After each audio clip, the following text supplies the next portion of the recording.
이제 오늘 에베소서 2장을 이제 마무리하는 시간인데 제목을 한번 확인해 보시면요. 함께 지어져 가느니라 합니다. 함께 지어져 가느니라.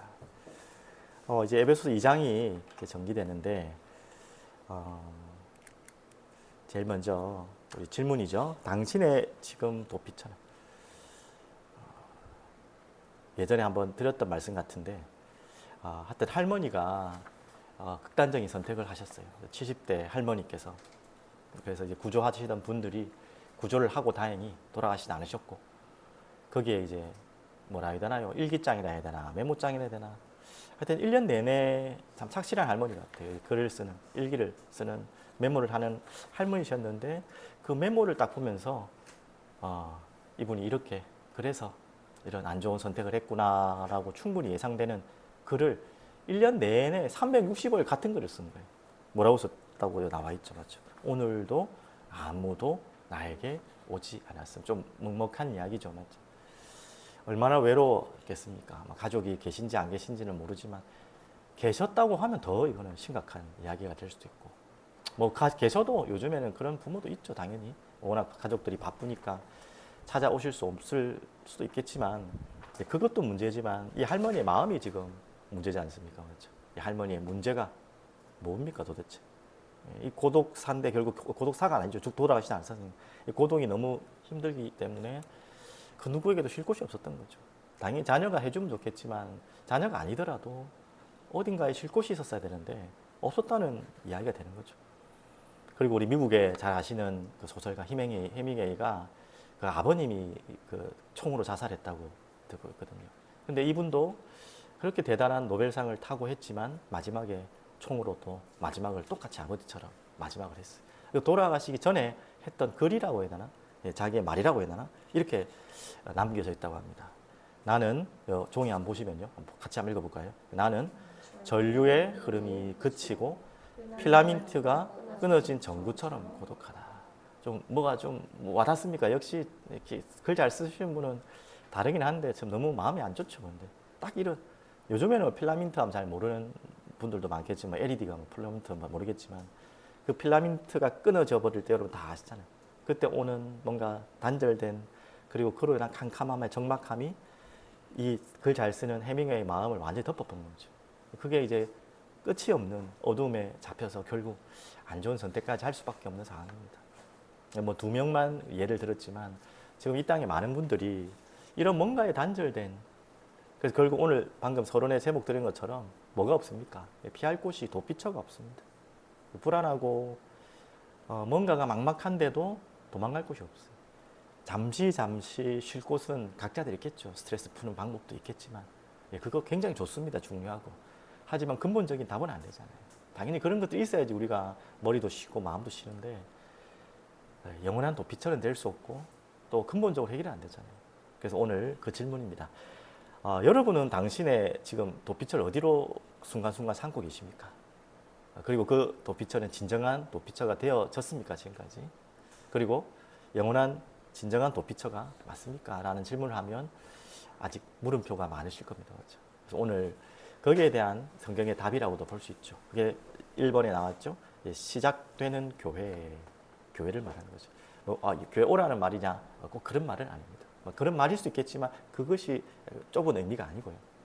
바로 교회가 왜 진정한 도피처가 되는지 오늘 설명이 나왔습니다. 여러분은 하나님이 결론에 나오겠지만 건물, 예배당 그게 말하는 게 아니라 시작되는 교회 하니까 우리는 딱 떠오르는 게 목사님, 성도님 몇 명 모여서 가게 계약, 건물 계약하고 인테리어 하고 그게 시작이라는 게 아닌가 아시죠? 그건 하나의 눈에 보이는 시작이지만 그걸 지금 말하는 것이 아니라 부름받은 게 시작이죠. 여러분 개인이 교회이기 때문에 바로 이것만이 우리에게 진정한 영원한 도피처가 될 수 있습니다. 하나님의 부르심이죠. 우리가 이미 1장을 통해 1장 우리 저번 주까지 본 것을 좀 정리하면요. 여기 보면 5절 나와 있죠. 밑에 파란 글씨로 적혀 있는 글씨 보시면요. 그 기쁘신 뜻대로 하나님의 기쁘신 뜻대로 우리를 갑자기가 아니라 예정하사 영세전부터 창세전부터 예수 그리스도로 말미암아 자기의 아들들이 되게 하셨으니 이 도피처의 시작이 바로 이겁니다. 우리가 자기의 아들들 창조주 하나님의 영원한 자녀로 부름받은 사실, 그게 도피처의 시작이죠. 맞죠? 그래서 7절에 보시면 우리는 그리스도 안에서 그의 은혜의 풍성함을 따라 그의 피로 말미암아 속량 곧 죄사함을 받았느니라. 이게 바로 우리의 진정한 도피처의 시작입니다. 속량. 왜 방금 말했던 이 할머니들의 행위에는 이 절박한 상황에, 엉뚱한 절박한 상황을 선택했겠습니까? 결국 그 원인을 몰라서 그렇죠. 아무도 없다, 뭐다, 당연히 정신적인 문제도 있었고 여러 가지 마음의 문제도 있었겠지만 근본적으로는 그 개인이 잡혀 있는 그 죄와 그 죄로부터 오는 억눌림과 거기에서 빠져나올 수 없는 모든 그 어둠에서 결국 나올 수 있는 답이 없는 것이 도피처가 없는 것이죠. 그래서 우리에게 도피처는 바로 이 시작이죠. 그의 피로 말미암아, 십자가의 피로 말미암아 우리는 뭘 받았다고요? 속량, 죄에서 영원히 해방받는, 이제 모든 노예에서 사로잡혔던 그곳에서 빠져나오는, 우리를 사로잡고 있는 캄캄한 마음의 어둠에서 나올 수 있는 그 답이 바로 하나님의 부르심입니다. 근데 알다시피 이 하나님의 부르심이 그냥 말로 불러낸 게 아니에요. 우리가 가기까지는 엄청난 대가를 치르셨어요. 불렀다고 우리가 그냥 가는 게 아닙니다. 갈 수 있도록 하나님이 엄청난 대가를 주셨죠. 오늘 그 이야기입니다. 그의 피로, 예수의 피로 그분은 십자가에 매다시면서 속죄함을 허락하셔서 그래야지만 우리가 갈 수 있는 거예요. 우리가 그냥 가고 싶다고 하는 게 아니에요. 그래서 우리는 은혜죠. 은혜로 부름받은 거예요. 은혜로 하나님께 온 거예요. 그래서 우리가 고백할 수 있는 것은 하나님의 부르심에 우리는요 당연히 찬양할 수밖에 없어요. 찬송하리로다 밖에 없어요. 자, 이렇게 우리가 부름받은 자가 하나님을 찬양하도록 부름받았다면 또 우리에게 하나님이 주신 이 교회의 중요한 비밀이죠. 기도라는 어마어마한 행복한 비밀을 주셨어요. 또 이야기 드리지만은 너무 좀 황당한 이야기라서 자꾸 제 머리에 맴도는데, 어떤 60대, 70대 사이에 되는 아저씨께서 벼락 맞을 만한 확률로 걸릴 게 있잖아요. 그게 뭐라고 하죠? 로또. 아시네, 잘 아시네. 그 벼락 맞을 확률과 거의 같은 확률로 해야지 로또가 1등이 당첨된답니다. 근데 진짜 벼락 맞을 확률을 꿰뚫고 로또 1등을 당첨받았어요. 그 당시에 금액으로 한 20억 넘게 이제 했는데, 여기까지도 참 대단한 일인데 그 다음이 더 황당한 이야기. 이분이 뭐가 바빴는지 뭐가 사정이 있었는지 1년 동안 그걸 안 찾은 거예요. 근데 그걸 몰랐겠지 당연히. 1년 7개월 만에 생각나가 찾으러 갔는데, 알잖아요. 1년 지나면 빵원. 뭐 10억이고 100억이고 빵원. 아무 사정 안 봐줘. 네, 당연한 거 아닙니까? 그렇죠? 그래서 7개월 놓쳐서 그 20억을, 그것도 부자도 아니고요. 막 그냥 옥수 허름한 방에서 뭐 이렇게 살고 계시더라고요. 그곳에 인터뷰하러 간 거예요. 그걸 보는데 참 기자도 그렇고 주변 사람들도 얼마나 하는데, 근데 이분은 참 긍정적인지 웃더라고. 웃으면서 다시 복권을 사고 있더라고. 뭐 또 맞을 수 있겠지 이러면서. 참 성격 좋다 싶은데 배 아파서 잠이 안 올 건데 사람들은. 맞죠? 무슨 말입니까? 제가 딴 얘기 하지만, 아니 우리가 이 기도라는 비밀이, 그 아버님께서 그걸 받아놓고 그걸 싸먹지를 못하는 거, 쉽게 말하면 그 벼락 맞을 확률만에 걸리는 확률인데 하나도 못 써먹은 거예요. 그러면 우리가 벼락 맞을 확률보다 모르겠습니다만은 당연히 더 큰 확률 속에 우리는요 자녀로 부름받은 거예요. 온 인류 우주를 다 생각하면 그건 진짜 벼락 맞은 거하고 비교 안 되는, 확률로는 계산이 안 되겠지만 어마어마한 그 비밀 속에 부름받은 우리에게 하나님이 허락하신 비밀이 기도라는 거예요. 근데 우리는 꼭 그런 것 같아요. 다 받아놓고 아직 찾으러 가지 못해. 다 받아놓고 사용해야 되는데 사용해 본 적이 없어. 그러니까 안타까운 아버님보다 더 우리는 안타까운 사람이 될 수도 있다는 거예요. 남 얘기할 게 아니라고 하죠. 그래서 지혜와 계시의 영을 너희에게 주사 하나님을 알게 하시고, 자, 그러면 우리가 받은 이 어마어마한 기도의 비밀, 왜 행복하다는 단어를 일부러 쓴 게 아니고요. 왜 그러냐? 여러분과 저에게 도피처이자 피난처이자 진짜 행복을 주실 수 있는 분은 과연 누구입니까? 바로 하나님이십니다. 근데 우리가 기도 속에서 하나님을 더욱 알아가는 거예요. 당연히 하나님을 알아야 예수 믿고 구원받았지만, 구원받은 하나님의 자녀가 아직 하나님 다 몰라요. 다 알 수도 없고. 근데 그 하나님을 알아가면 알아갈수록 우리에게 찾아오는 게 행복이에요. 기쁨이, 평안입니다. 여러분, 그게 행복한 기도의 시작입니다. 여러분, 기도할 때마다 많은 기도 제목들이 많겠지만 제일 먼저 기도합시다. 하나님을 알게 하시고. 예전에 이 말씀을 우리 아이들 있는 가정에서 예배를 드렸는데, 아마 지금 보실지 모르겠지만 다 예배를 드렸는데 그 까불이들이 기도 제목을 이제 끝나고 나누잖아요. 감사하게 하나인 이렇게 기도 제목을 하나님 알게 해주세요. 어른들보다 낫다. 진짜 그 마음 들었어요. 그리고 그 동생이 누구 다 예상되겠네. 그 꼬맹이 동생 하나 더 있는데 이제 한술 더 떠. 이제 형이 하다 보니까 이 동생은 뭐라 예수님 더 잘 믿게 해주세요. 아이고 역시 똑똑하다. 모르겠어요. 저한테 칭찬 받으려고 그렇게 한 건지는 모르겠지만 저는 뭐 그 가짜가 아닌 줄 알거든요. 정말 최고의 기도 제목입니다. 그리고 우리 마지막까지 할 기도죠. 하나님 알게 해달라. 너무 막연하긴 하지만 이것만큼 하나님의 백성이 하나님께 창조된 창조물이 하나님을 향한 최고의 기도 제목이죠. 이거 놓치지 마십시오. 그러면서 발견되는 게 뭐라고 있습니까? 너의 마음의 눈을 밝히사 그의 부르심의 소망이 무엇이며. 아니 나를 만드신 분을 모르는데 그 만드신 분이 만든 나를 어떻게 합니까? 맞죠? 좀 이해되셨죠? 맞죠? 아니, 만드신 분을 아는 만큼 또 나를 만드신 이유를 알게 되는 거죠. 또 하나님이 알게 해주실 것이고. 그리고 이제는 그를 만물 위의 교회의 머리로 삼았다. 그는 예수 그리스도죠. 그를 알고. 그 뭐 아까 말했던 하나님 안에 포함되는 거지만 좀 더 구체적으로 그리스도를 알고. 또 이걸 연결하는 이유는 뭐냐면 왜 그리스도를 하냐면 그리스도가 교회의 머리시거든요. 그래서 그리스도의 주인, 머리 되시는, 그러니까 우리의 주인 되시고 우리 공동체의 주인 되시고 머리 되신 그리스도를 알고 그분이 움직이시는 교회를 아는 것. 이것만큼 중요하고 행복한 기도가 되겠습니까? 이 기도는 여러분요, 모든 실생활의 기도 하시는 건 당연히 하시되 이 기도를 놓치지 마시고 진짜 마음으로 해보시기 바랍니다. 그게 이제 에베소 1장 15절 23절 아닙니까? 그리고 저번 주 에베소 2장 1절에 10절은 이제 우리가 이렇게 구원받은 하나님의 자녀로 살아야 될 이유죠. 삶의 이유, 그게 전도. 그래서 그는 허물과 죄로 죽었던 너희를 살리셨도다. 육신은 죽어가는 게 맞고요. 영은 이미 죽었어요. 다시 말씀드립니다. 그래서 이 땅에 육신이 살아있는 동안이, 죽어가는 이 동안이 마지막 영원한 구원의 기회입니다. 그게 이 땅이 중요한 것입니다. 그래서 이 비밀을 알고 우리는 이미 구원받았다는 것은 어마어마한 일이죠. 이 땅에 사는 동안에 하여튼 구원받으면 우리는 진짜 다 받은 인생인데, 그러면 이제 살아야 될 이유는 뭡니까? 이미 구원받아서 이제 천국 가면 되겠네. 그런데 이 땅에 남은 인생을 허락하신 이유는 뭐죠? 바로 올 이유. 우리를 사랑하신 그 큰 사랑을 인하여 이거를 나타내기 위해서, 선한 일을 하기 위해서, 증거하기 위해서. 맞지 않습니까? 이 세 가지가 계속해서 유기적으로 돌아가는 곳이 뭐라고요? 교회. 개인이, 여러분 이 세 가지가 계속 여러분 개인의 삶에서 돌아가야 돼요. 그리고 우리가 지금 이 개인들이 모여서 공동체가 됐잖아요.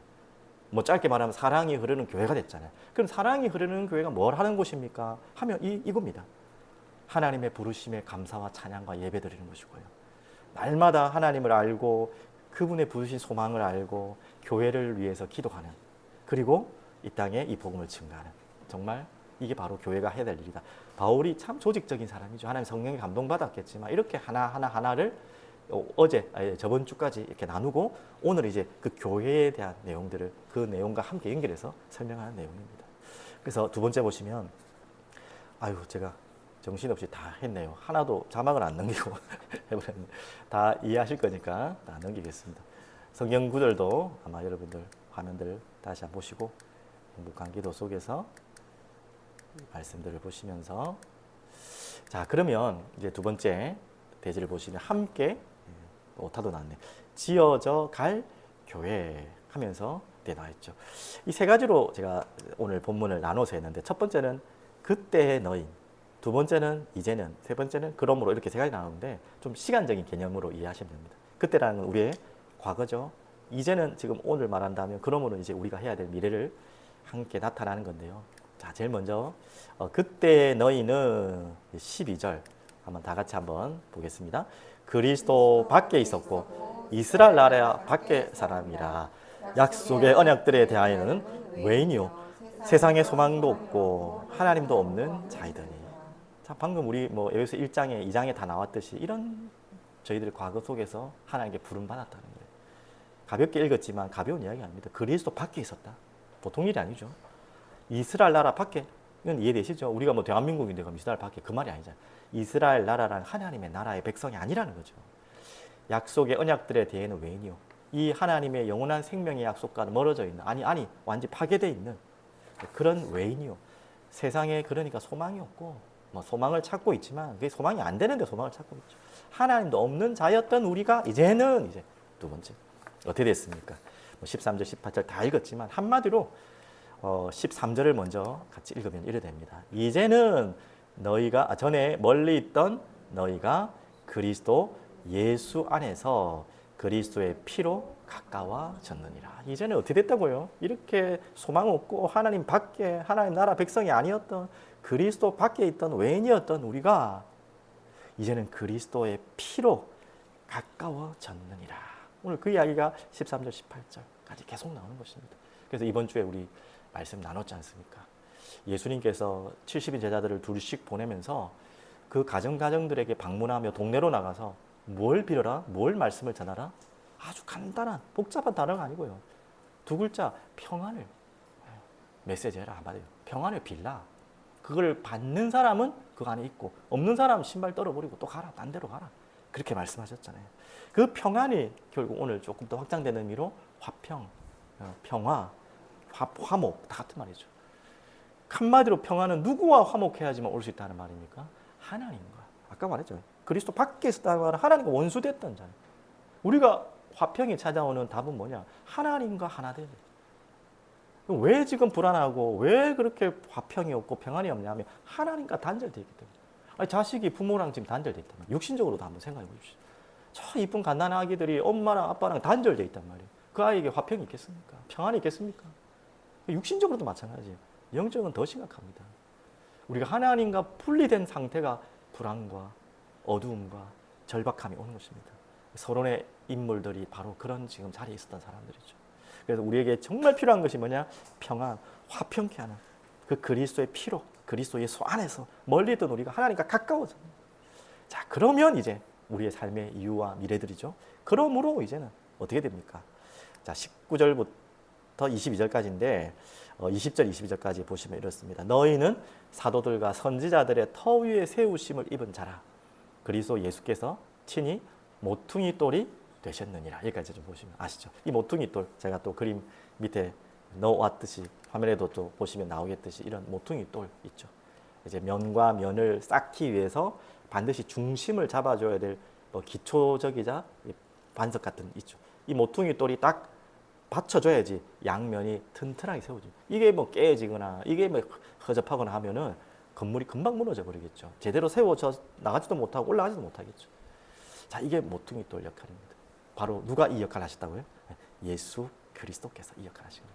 그래서 지금 오늘 에베소서의 좁은 의미로만 설명하면 왜 이 이야기를 갑자기 뜬금없이 했냐면 지금 에베소 교회의 갈등이 뭐였습니까? 교회 안에 이방인 그리스도인, 유대인 그리스도인 이렇게 하나 되지 못하고 지금 분리되어 있는 거예요. 그러니까 세워집니까 건물이? 그 지금 이어져야지 건물이 맺어질 거 아닙니까? 지금 이어지지 않는 이게 뭡니까? 돌들이 어떻게 건물이 되겠습니까? 지금 분리돼 버린 거예요. 교회가 세워지지 않죠, 그러면. 그럼 문제가 생기는 거죠. 거기에 지금 누가 역할을 했다고요? 그리스도께서 모퉁이 역할을 했지 않았냐. 그럼 조금 더 말하면 이 부분만이 좁은 의미라면 더 넓게 아까 말씀드린 것처럼 하나님과 우리를 이어져가는. 그리고 교회 안에 좀 더 적용하면 우리와 안 맞는 모든 공동체 안의 사람들과 모퉁이 돌을 역할을 하는. 또 세상과 모퉁이 돌을 다 이어져가는 그 결정적인 답이 바로 그리스도입니다. 그래서 우리는 모두 누군가를 의지하고 누군가에 기대서 교회 가는 것이 아니라 예배드리는 것이 아니라 그리스도를 의지하고 그리스도를 중심으로 그리스도께 힘이 모여져서 세워져 가야지만 진정으로 세울 수 있다는 거예요.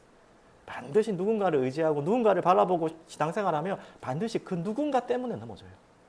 여러분 그거 너무 많이 봤잖아요. 아무리 인격이 훌륭하고 조용한 분이라도 그분 때문에 무너진다니까요. 특히 그분이 목사면 더 큰일 납니다. 네. 당연히 절대 누구를 바라봐야 돼요? 다 그리스도를 바라봐야 돼요. 그리스도 중심으로 기대해야 돼요. 사람한테 당연히 우리가 서로서로 기대면서 세워져 나가는 건데요. 그걸 하지 말라는 게 아니라 본질적으로, 근본적으로 사람에게 기대는 게 아니라 그리스도께 하나님께 기대는 바로 그 교회가 진정한 교회죠. 자, 그래서 조금 더 구절 보면 그의 안에서 그래서 건물마다 서로 연결해요. 그걸로 연결되는 겁니다. 주 안에서 성전이 되어가고 그래야 무너지지 않죠. 22절 너희도 성령 안에서 하나님이 거하실 저소가 되기 위하여 그리스도 예수 안에서 함께 지어져 가느니라. 이게 바로 교회의 본질이고 모델입니다. 자, 그렇기 때문에 이런 교회에 진정한 뭐가 있다고요? 평안이 있는 거예요. 이런 교회가 진정한 도피처가 되는 것입니다.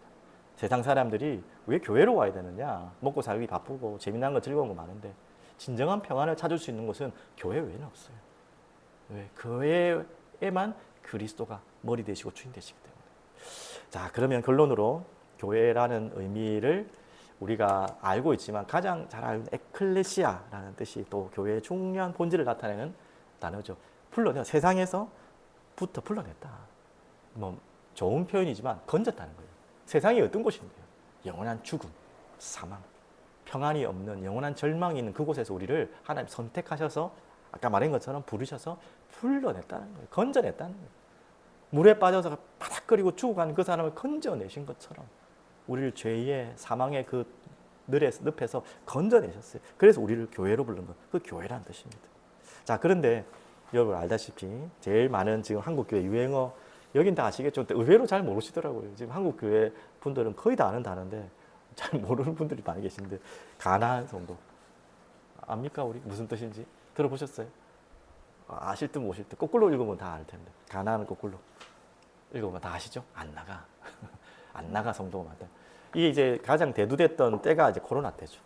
코로나 때는 당연히 우리가 막 교회를 못 가고 가정에 들었지만 이제 끝나고는 다 와야 되는데 계속 안 나가야 되는 거야. 안 나가. 코로나 영향도 있지만 그런 의미보다는 이유가 있어요. 다 교회 상처를 받고 교회끼리도 갈등 생기고 아까 말했던 교회마다 그런 일이 없는 곳이었거든요, 솔직히. 그러니까 사람 보고 시험 들고 뭐 시험 들고 다 하다 보니까 안 가는 거예요. 당연히 우리 뭐 진리가 아닌 잘못된 건 교회라고 표현할 수 없는 곳을 말하는 것을 제가 예외로 두고요. 진정한 또 하나님이 세우신 교회인데도 그럴 수 있다는 거죠. 자, 그 인구가 바로 지금 한 통계가 30%까지 된답니다. 그럼 뭐 많이 잡아, 지금 안 되지만 많이 잡아 1000만이라고 잡아도 300만이고 뭐 1000만 당연히 안 되겠죠. 700만 정도 잡아도 뭐 200만 정도의 인구가 교회를 갔다가 나 혼자 그냥 예배 드리겠다 하는 사람들이 많다. 근데 뭐 많은 이유가 있겠죠. 그분들에 대해서는 우리가 다 함부로 말할 수도 없죠. 여기에 대해서는 솔직히 교회의 책임이 더 클 수도 있죠. 교회의 성도들과 목사의 책임도 큽니다. 근데 이제 그걸 넘어서 오늘 말씀드리려고 하는 것은 오늘 함께 지어져 가는 교회의 비밀을 잘 모르기 때문에 속을 수 있다는 거예요. 우리가 이번에 사경회 때 참 잘 배웠잖아요. 이 교회에 우리가 동참하는 거지. 혼자서 가난한 성도, 혼자 하는 성도는 결코 하나님이 기뻐하시지 않을 뿐만 아니라 그게 계속해서 지속되어지고 잠시 쉬어가고 잠시 뭐 조금 우리가 교회를 못 나갈 사정이 있을 수 있죠, 당연히. 그걸 말씀드리는 게 아니라 지속적으로 교회를 가지 않는 것이 계속해서 연속적으로 되어진다면 그것은 굉장히 위험한 것이고 더 좀 나가면은 구원 속에 들어오지 않은 백성일 수도 있다고까지 분명히 예전에 우리 신앙의 사람들은 그렇게 이야기를 했어요. 그 말을 좀 이해하시면 우리가 지지고 뽑고 하는 이 교회에 꼭 다녀야 됩니까? 라고 질문하신 분이 있다면 오늘 변명이 아닌 이유를 좀 설명드릴게요. 그게 공사적인 건물이라는 거 가장 맞는 이야기겠죠. 지금 이 땅의 건물들은 이 땅에 있는 교회들은 지금 완성본이 아닙니다. 천국 가야지만 완성된 교회가 되고, 그럼 이 땅에 뭡니까? 지어져 가는 교회. 한마디로 여러분이 살아있는 동안에 보는 교회는 완성된 교회는 없어요. 어디 교회 가도 다 모자라고 부족하고 아닌 것 같고 틀린 거 있고 다 안 맞는 게 있어요. 그렇다고 교회 잡아두려고 하는 변명이 아닙니다. 다 마찬가지. 아무리 화려하고 좋은 교회도 다 똑같아요. 왜 그러냐? 공사 중인 교회거든요. 공사 중에 가가지고 여러분 잘 수 있습니까? 공사판에 가가지고 먼지 안 납니까? 공사 중인 교회 가면 그가 막 건물이 삐끗번쩍하고 막 합니까? 다 부족하잖아요.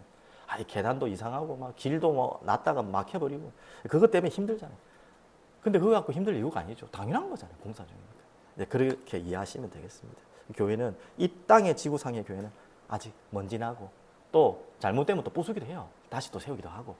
그래 공사 중일 때만 할 수 있는 거잖아요. 자, 그런 의미로 보시면 돼요. 예, 거기에 대한 대표적인 예로 야곱의 가정을 설명할 수 있어요. 구약의 야곱의 가정은 굉장히 상징적인 의미입니다. 그 야곱의 아들이 12명이잖아요. 그래서 12지파가 시작된 것입니다. 구약의 12지파는 하나님의 나라의 백성을 총칭하는 명칭입니다.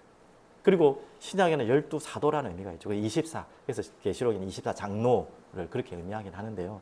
한마디로 12지파의 아버지 되는 야곱과 그 12지파의 가정이 그럼 하나님이 선택하신 특별한 가정인데 하나님의 나라의 백성이고 하나님의 백성의 가정으로 부름받는데 완벽한 가정이었습니까? 여러분 다 알죠? 그 집안 사정 우리 다 알잖아요. 진짜 막장이죠, 막장. 쉽게 말하면. 그 중에 제일 참 시급한 이야기가 그 요셉 이야기는 다 알잖아요. 어떻게 그 형제들이 말이요 죽이려고까지 했다가 그런 집안 많이 없어요. 아예 팔아넘기고 노예로 팔아넘기고 뭐 그 이야기하려면 끝도 없고 아니 하나님이 부르신 가정이라며요. 하나님이 이 나라의 이 땅의 백성을 하나님 나라의 백성을 설명하려고 하는 구약의 어떻게 보면 교회의 개념인데 어떻게 이렇게 엉망진창인 사람들끼리 있습니까? 자 그런데 뭐 결과론적일 수 있지만 뭐라고 지금 이야기하냐면 그래서 요셉이 결국은 이제 다 아닌 이야기니까 총리가 됩니다. 그리고 이 형제들이 만나게 됩니다. 곡식을 얻으러. 그때 기가 막히죠. 요셉이 뭐라고 말했습니까? 형들이 벌벌 떨 때. 또 야곱이 죽을 때도 동일한 이야기했지만 형들이 나를 팔았다고 걱정하지 마라. 형들이 판 게 아니다 말이죠. 쉽게 말하면. 판 게 맞지만 아니라. 하나님께서 우리를 보호하기 위해서 먼저 앞서 보내신 것이다. 야, 요셉 참 잘 끼워 맞춘다라고 생각할 수 있겠지만 참 형들 편하게 하려고 하는 말이다. 아닙니다. 그런 말 아니에요. 진짜 하나님이 그렇게 하신 거예요. 요셉이 형들에게 미움을 받지 않고 팔려가지 않고 또 그 감옥까지 가지 않았다면 총리가 되지 않았다면 지금 이 기근을 어떻게 이길 겁니까? 지금 이 시대에 기근 생각하면 안 돼요. 그 당시에 기근은 다 죽는 거예요, 진짜. 가뭄이 와서 곡식이 없다 그러면 대체할 수가 없어요. 지금도 저 물이 안 나오는 아프리카에 많은 아이들이 죽어가는 시대인데 이 시대 때는 기근이다, 뭐 가뭄이다라면 감당이 안 나라도 감당이 안. 그런 시대에 애굽의 총리가 되어서 7년 동안 대비를 했잖아요. 그래서 다른 나라에게까지 지원을 할 수 있을 만큼 준비를 했잖아요. 지금 그 이야기 아닙니까? 이게 정말 어떻게 보면 결과론적인 이야기, 그렇게 할 수 있겠지만 아니라는 거예요. 뭔 얘기를 하려냐면 지금 보고 있는 게 다가 아니라는 거예요. 지금 우리가 보고 있는 이 모습들이 다 우리가 해석할 수 없다는 거예요. 그래서 이 말씀을 드리는 거예요. 교회를 생각할 때마다 기억해야 됩니다. 우리가 알거니와 하나님을 사랑하는 자, 곧 그의 뜻대로 부르심을 입은 자들에게는 모든 것이 합력하여 선을 이루느니라. 귀에 걸면 귀걸이, 코에 걸면 코걸이가 아니라 우리가 지금 시간과 공간 아래 제한되어 있기 때문에 모를 뿐이지 우리가 다 해석이 안 될 뿐이지 하나님은 모든 것을 합력하여 하나님의 영광을 위한 선을 이루어가고 있습니다. 우리가 다 몰라서 그래요. 맞죠? 그런 의미로 보면 지금 이 이야기하려고 길게 합니다. 우리가 지금 보고 있는 교회의 부족한 모습, 부족한 사람들, 안 맞는 무엇인가 하물며 교회 안에는요 분명히 성경에 나왔듯이 가라지도 있습니다. 기분 나쁘지만 그럴 수 있어요. 안 믿는 사람도 있고요. 교회를 어지럽히기 위해서 보낸 그런 자들도 있을 수 있어요. 그걸 함부로 우리가 재단하면 안 된다는 거죠. 가라지 뽑지 말라는 이야기도 그겁니다. 그 말은 무슨 말이냐면 그것 또한 필요하다는 것입니다. 그러니까 어떤 것도 우리는요 필요 없는 게 없다는 거예요. 우리가 지금 제가 너무 좀 극단적으로 이야기했지만 그만큼 우리가 보고 있는 교회의 부족함들과 이해되지 않는 부분들이 많겠지만 그것만 보지 말아요. 우리가 봐야 될 것은 그리스도를 바라보고 그리스도께서 세워나갈 이 공사판인 다 공사판들이 모여서 지금 공사 중이잖아요. 그래서 이해 안 되는 사람들이 있지만 하나님이 지어가시는 것이 교회다. 합력해서 이루신. 그래서 여기에서 여러분 꼭 답을 받으시고 왜 이 이야기를 길게 하냐면 지금 오늘 새가족 교제로 같이 사용하기 위해서 4번째 시간이에요. 그래서 첫 번째 시간은 아시다시피 하나님의 부르심과 그로 인한 예배와 찬송이 주제라면 두 번째는 기도였잖아요. 그리고 우리가 어떻게 이렇게 구원받고 살아야 될 이유를 설명했다면 교회를 알아야 되는 거죠. 4번째 시간에. 그 의미로 교회에 가장 들어와서 뭐 새가족 아니더라도 마찬가지죠. 오랜 신앙생활을 하신 분들도 우리가 이 땅에 교회에 살아가는 동안에 계속 찾아올 문제이기 때문에 여러분 잘 이해하시고 기억하시고 또 잘 넘어가시고 승리하시는 여러분 되시기를 간절히 기도하겠습니다. 자, 기도하겠습니다. 전능하신 하나님 아버지 감사합니다. 찬양합니다. 오늘도 우리를 부르시고 또 함께 지어져가는 이 그리스도를 머리로 주인으로 삼으시는 이 교회의 비밀을 알게 해주신 것 감사합니다. 오늘도 우리가 교회임을 알게 하시고 하나님 우리가 보고 듣는 모든 것에 넘어지고 속지 않게 하시고 오직 주만을 바라보며 하나님이 지어가시는 그래서 이 땅을 살리는 하나님이 기뻐하신 도피처가 되는 교회의 사명 감당할 수 있도록 우리를 사용하시고 인도하여 주시옵소서. 감사드리며 살아계신 예수 그리스도 이름으로 기도합니다. 아멘.